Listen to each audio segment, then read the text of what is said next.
आज के इस वीडियो में हम बात करेंगे कुलदीप नैयर के बारे में। कुलदीप नैयर बहुत बड़े जर्नलिस्ट, बहुत बड़े ऑथर, बहुत बड़े ह्यूमन राइट एक्टिविस्ट रहे हुए हैं। इनको पत्रकारिता का पितामह भी बोला जाता है। तो जानेंगे कि कौन थे ये कुलदीप नैयर, इन्होंने जर्नलिज्म को लेके क्या योगदान दिया, क्या किया, ये सारी चीजें देखेंगे। और बेसिकली इन्होंने ये भी कोशिश की इंडिया पाकिस्तान के रिलेशंस कैसे सुधारे जाएं, उनमें भी काफी सुधार करने की कोशिश करी पॉलिटिशियंस के बीच में। जब इमरजेंसी लगी 1975 में तो सारे प्रेस सेंसरशिप के खिलाफ हो गए। उन्होंने बोल दिया कि नहीं, ये जो प्रेस सेंसरशिप लगा रखा है संजय गांधी ने, वो बहुत गलत चीज है। तो सारी चीजें जानेंगे। तो शुरुआत करने से पहले आप सबको बता दूं कि ये चैनल को सब्सक्राइब जरूर कर ले और उसके बाद वीडियो को पूरा आखिरी तक देखा करें। तो अपन इनकी अर्ली लाइफ से देखते हैं।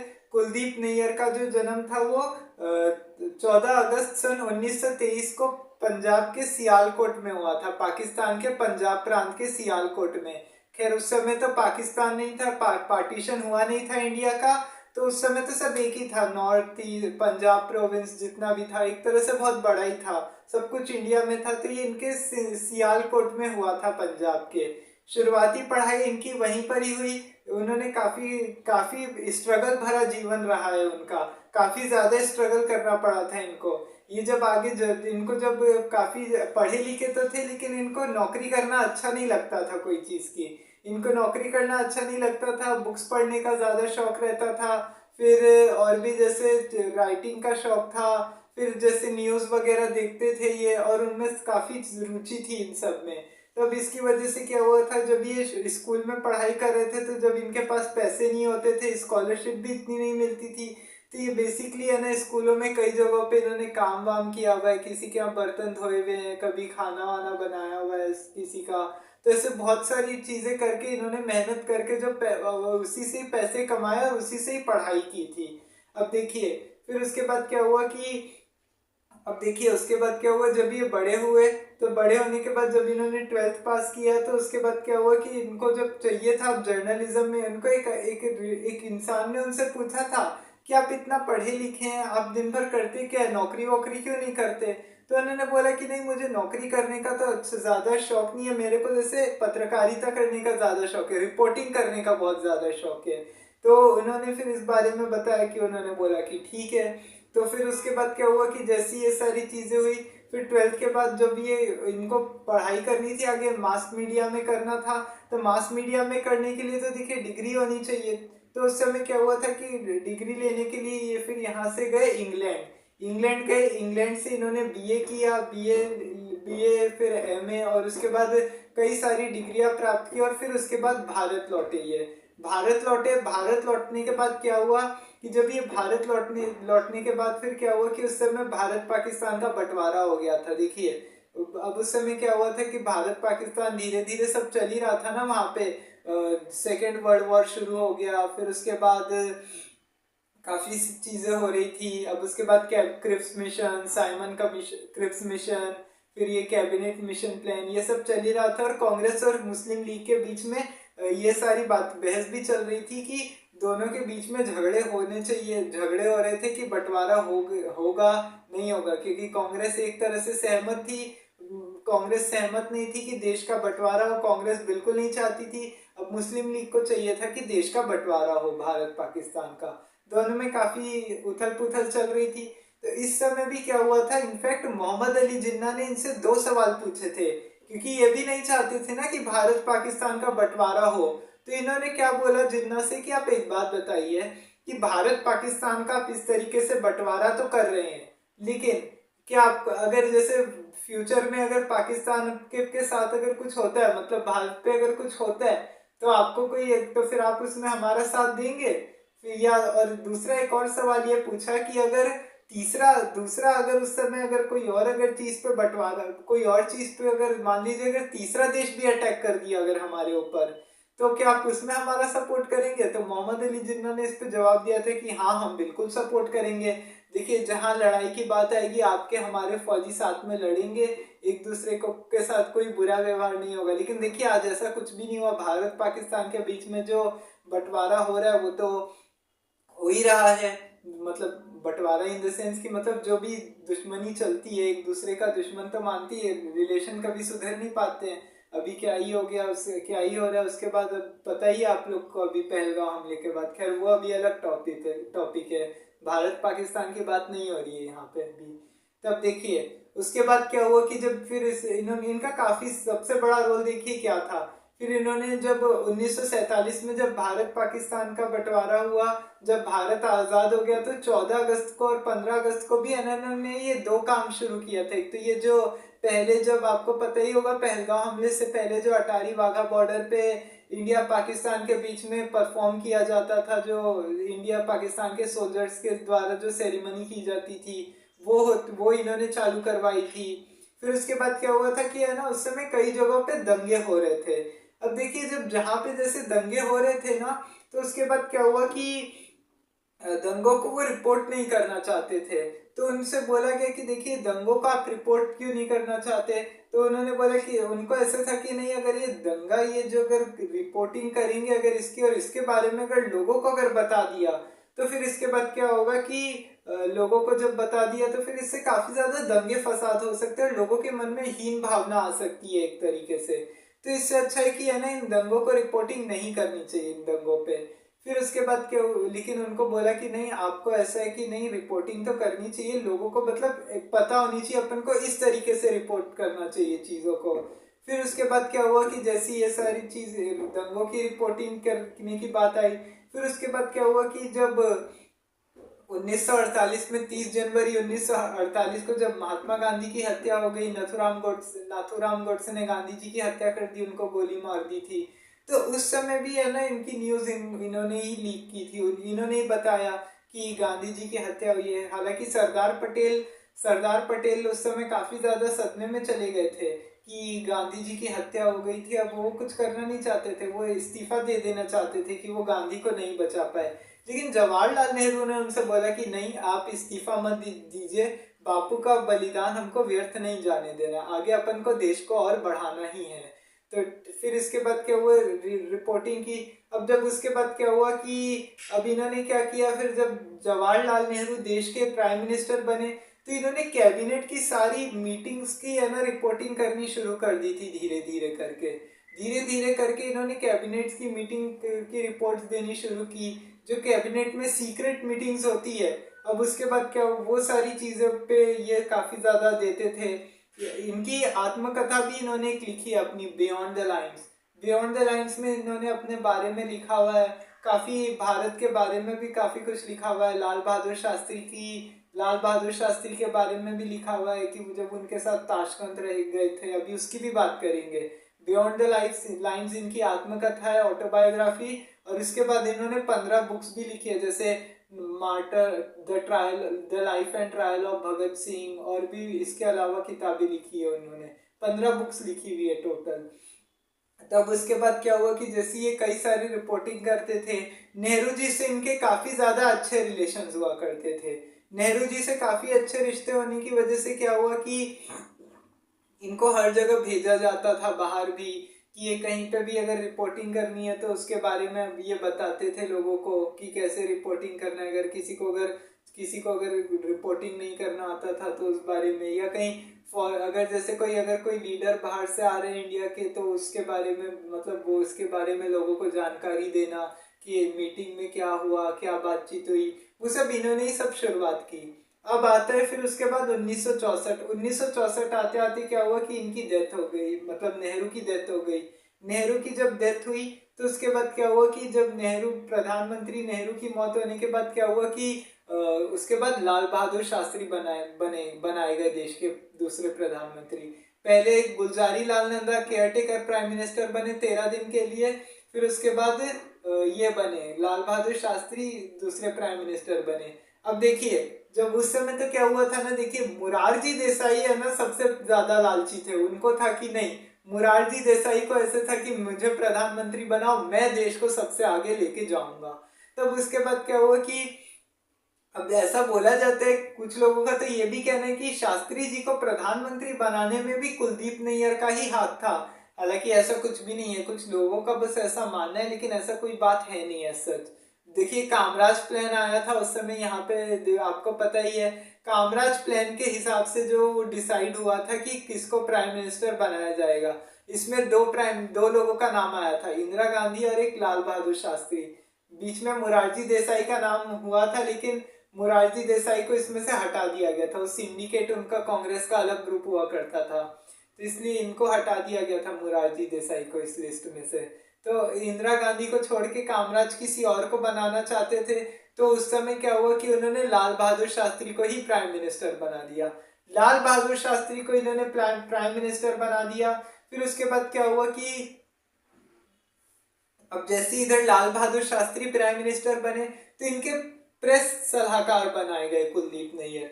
प्रेस सलाहकार बनाए गए और इनके साथ रहने लगे थे, काफी ज्यादा रहते थे।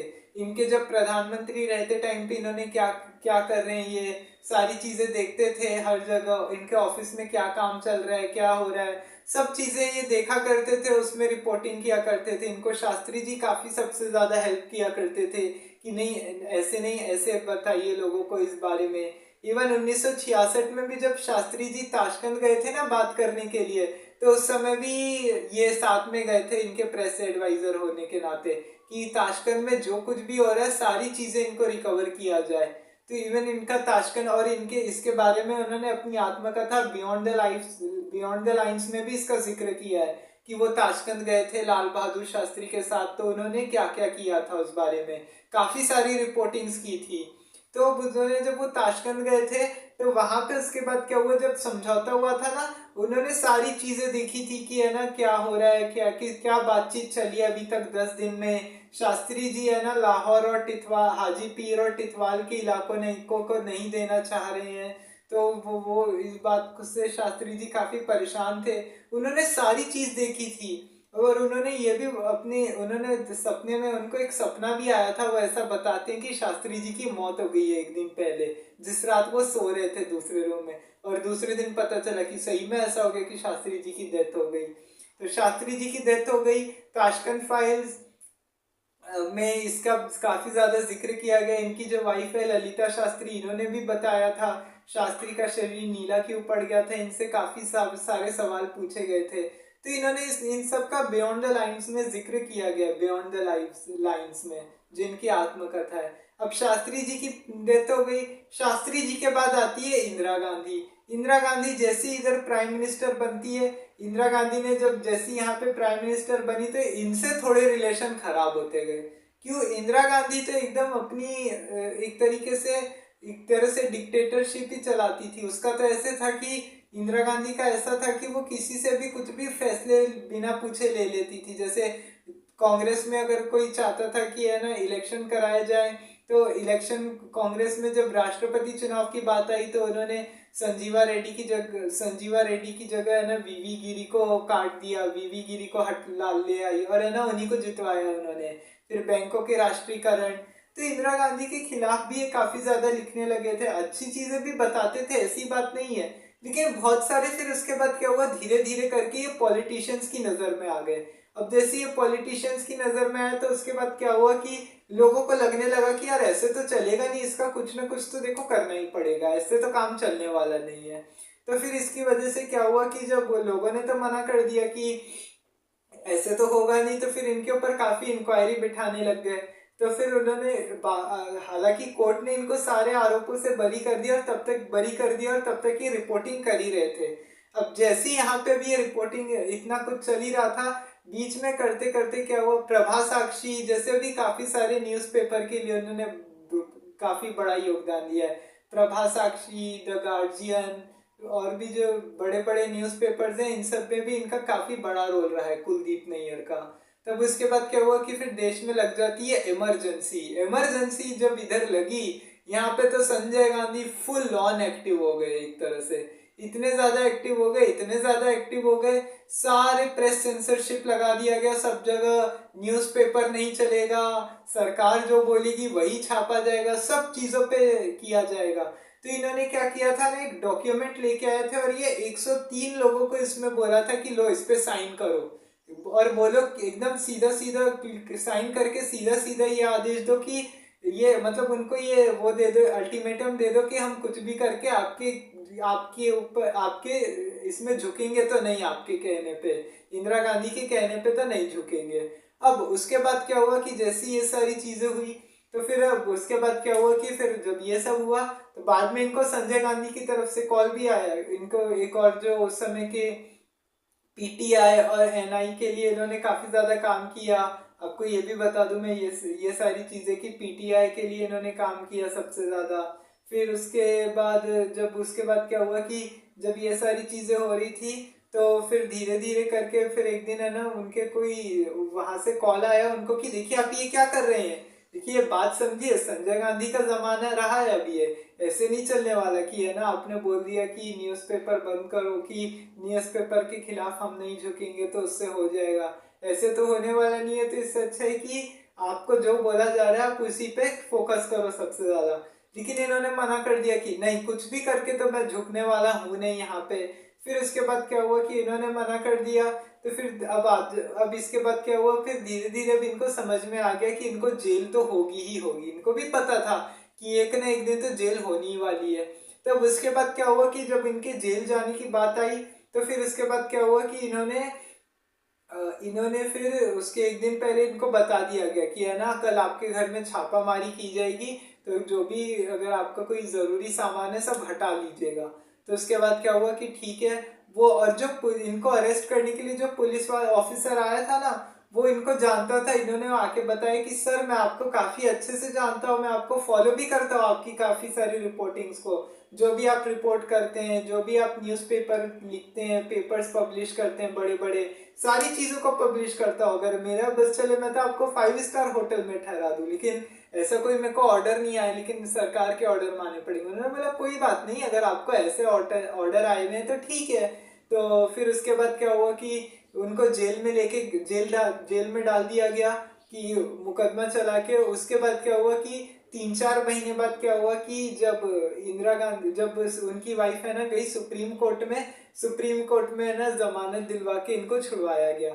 जेल से आने के बाद भी ये बाहर बिल्कुल नहीं झुके, जेल से बाहर आने के बाद नहीं झुके। उस समय भी प्रेस के खिलाफ बोलते रहे, इंदिरा गांधी के खिलाफ बोलते रहे, संजय गांधी के खिलाफ बोलते रहे कि जो संजय गांधी ने प्रेस सेंसरशिप लगा रखा है, ये बैन किया गया इसको, ये बिल्कुल भी सही नहीं है होगा, इनका साफ साफ कहना रहता था इन सब को लेके। तो फिर इसके बाद क्या हुआ कि लेकिन काफी समय तक ये चलता रहा। इंदिरा गांधी से देखिए हमेशा से रिलेशन अच्छे रहे नहीं। अब उसके बाद क्या हुआ कि जब इंदिरा गांधी से रिलेशन अच्छे नहीं हुए, फिर उसके बाद क्या हुआ 1977 में इलेक्शंस हुए इमरजेंसी हटाने के बाद, और जनता पार्टी जीत गई और प्रधानमंत्री बन गए मोरारजी देसाई। मोरारजी देसाई से तो और रिश्ते खराब नहीं थे, क्योंकि जब मोरारजी देसाई प्राइम मिनिस्टर बने तब इस बात की उनको बधाई देने गए थे कुलदीप नैयर।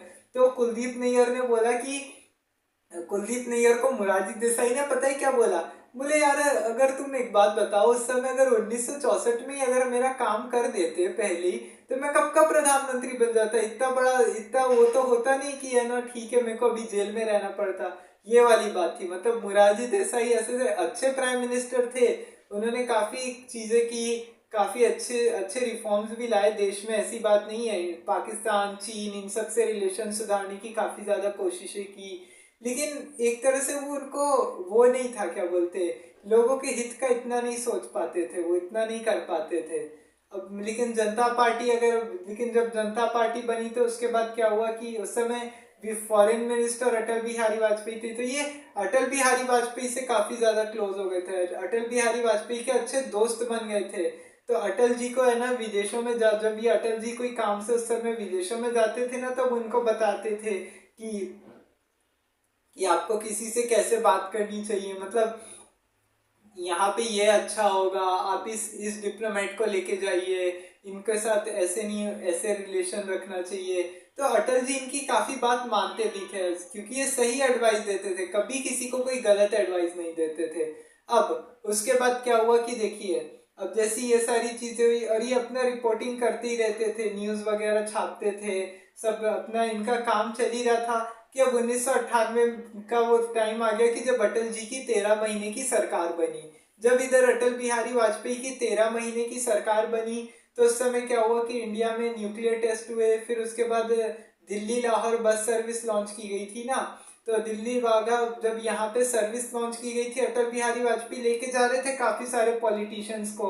तो कुलदीप नैयर ने इसमें क्या बोला कि देखिए आप यहाँ पे जाने से अच्छा, पॉलिटिशियंस को लेके जाने से अच्छा आप आर्टिस्टों को लेके जाइए, बड़े बड़े एक्टर्स हो गए, देव आनंद, शत्रुघ्न सिन्हा, इन सब को लेके जाइए। क्योंकि इनसे पॉलिटिशियंस को लेके जाने से अच्छा है कि वहां पे आप अच्छा मैसेज जाएगा। पॉलिटिशियंस से बेटर है अगर आप आर्टिस्टों को लेके जाएंगे ना, तो यहाँ पे अच्छा मैसेज जाएगा लोगों को कि देखिए, पाकिस्तान के लोगों को भी कि देखिए इंडिया हमसे काफी रिलेशन अच्छे करने की कोशिश कर रहा है।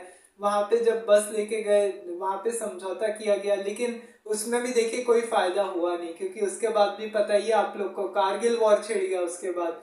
खैर वो अलग मुद्दा है, लेकिन हाँ उन्होंने काफी बोला था और अटल जी ने बात मानी भी उनकी। अब उसके बाद क्या हुआ कि जब जब सरकारों को इनकी जरूरत पड़ती थी, इससे पहले हर बार ये आते ही थे। और देखिए इनको हमेशा से क्यों ये चाहते थे कि इंडिया पाकिस्तान के रिलेशन सुधरे, तो उनको क्योंकि लगाव था, वो सियालकोट में रहे हुए ना। अब सियालकोट तो पंजाब नहीं आता है, अब घर वहां पे उनका बचपन से ही, फिर यादें वहाँ की, वहाँ के दोस्त अपने। देखिए अपना अपने घर बार को देखिए, कोई आज भी, कोई कितना भी हो, कहीं कितना ही बाहर रहने चले जाए, लेकिन अपना पुराना घर, अपनी बचपन की यादें तो सबको प्यारी होती है कि नहीं, एक बार तो उस जगह पे जाके देखना ही है हमको वापस से। तो लोग ये सोच के भी जाते ही हैं। तो कुलदीप नैयर का ऐसा मानना था कि कभी भी इंडिया पाकिस्तान के रिलेशंस खराब नहीं होने चाहिए, कम से कम कुछ भी करके। इन्होंने प्रभा साक्षी जैसे जो बड़े बड़े न्यूज़पेपर्स हैं उनमें भी काफ़ी अहम रोल किया था, यह तो आपको बताया ही मैंने। फिर उसके बाद क्या हुआ, काफ़ी चीज़ें की इन्होंने, काफ़ी सारी बुक्स भी लिखी, जैसे इंडिया पार्टीशन से रिलेटेड लिखी, इंडिया पाकिस्तान के बंटवारे पे, the martyr of Bhagat Singh, trial of Bhagat Singh, ये 2-3 किताबें इन्होंने भगत सिंह पे लिखी। फिर उसके बाद बियॉन्ड द लाइन्स इनकी आत्मकथा है, फिर वो आपको पता ही है, उसका मैंने बताया ही कि इन्होंने शास्त्री जी की मौत का भी इसमें जिक्र किया था कि कैसे हुई थी, उनसे उनको उसके बारे में पूछा गया था। ललिता शास्त्री ने जब उनसे पूछा तो फिर उन्होंने वो सारी बातें इसमें बताई थी उन्होंने।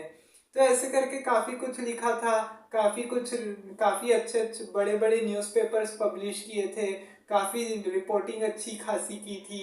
फिर उसके बाद क्या हुआ कि 2012 में इनको भारत का highest civilian award Padma Bhushan भी दिया गया था साल 2012 में। और इनका निधन जो है वो 23 अगस्त 2018 को हो गया था, जब ये 95 साल के थे। ये बहुत बड़े एक्टिविस्ट थे कुलदीप नैयर, इन्होंने जर्नलिज्म में काफी बड़ा योगदान दिया, काफी सारी चीजें की है इन्होंने। तो ये था कुलदीप नैयर के बारे में। आपको ये वीडियो कैसा लगा कमेंट करके जरूर बताइएगा। वीडियो को पूरा लाइक एंड शेयर किया कीजिए, चैनल को सब्सक्राइब कीजिए और बेल आइकन का बटन दबाना मत भूलिए। कल किसी और टॉपिक पे बात करते हैं, तब तक के लिए जय हिंद जय भारत।